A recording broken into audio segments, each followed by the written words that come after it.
Humanity was shocked when the pandemic has immobilized the usual or typical routines or way of life of the global populace. Some places were quarantined, some are still in quarantine, classified and reclassified according to its impact of risks, the enhanced, the modified, and the general community quarantine categories.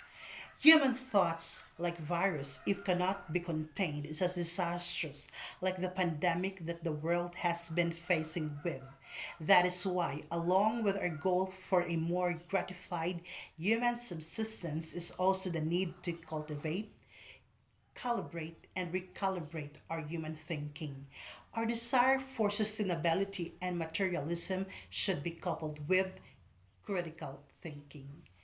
This COVID 19 gives rise to the term physical distancing and, and gives contemporary flavor of a seemingly old cataclysmic term, quarantine. Where do philosophers stand in times of pandemic? What is the role of philosophy in this trying time? We have to remember that in loving wisdom, it covers compassion in every situation, be it in the usual way of life or in the new normal. It's the wisdom that we bring with us on how to respond or react in every situation.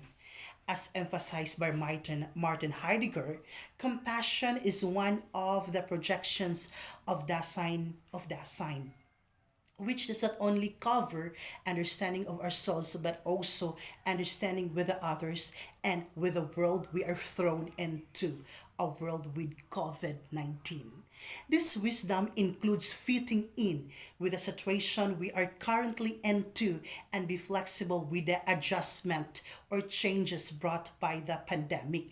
That we also have to be submissive or compliant with the health protocols imposed to us by the government. The limitations to move in places where we want to go only restrict our physicality but not our existentiality, because whether we are into quarantine or not, it cannot stop us to make our lives more meaningful.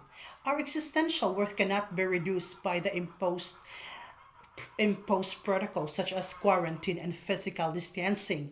Quarantine allows us to transcend our beingness, that despite the limited movement that we have in a limited place, still we can continue with our life. Physical distancing does not break the link between ourselves, the other beings, and with the society.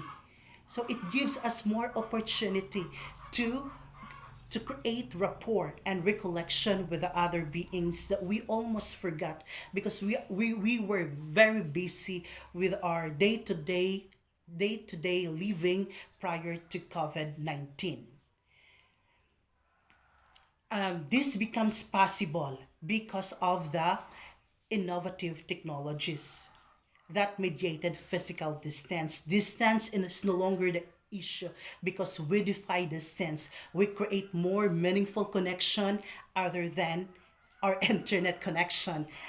Good dispositions in life, good legacy to the children, and valuing the rhythm and harmony of nature and all the things we can offer to the world for its total healing.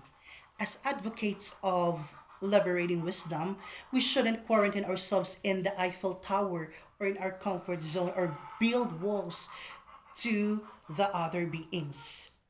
Rather, we have to be in one with different types of people in all sorts of life.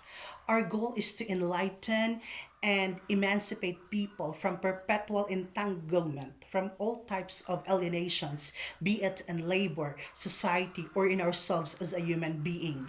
We we will always be confronted with inconsistencies and incoherences between theories and practice. But it's okay as long as we do the right thing and it benefit the many.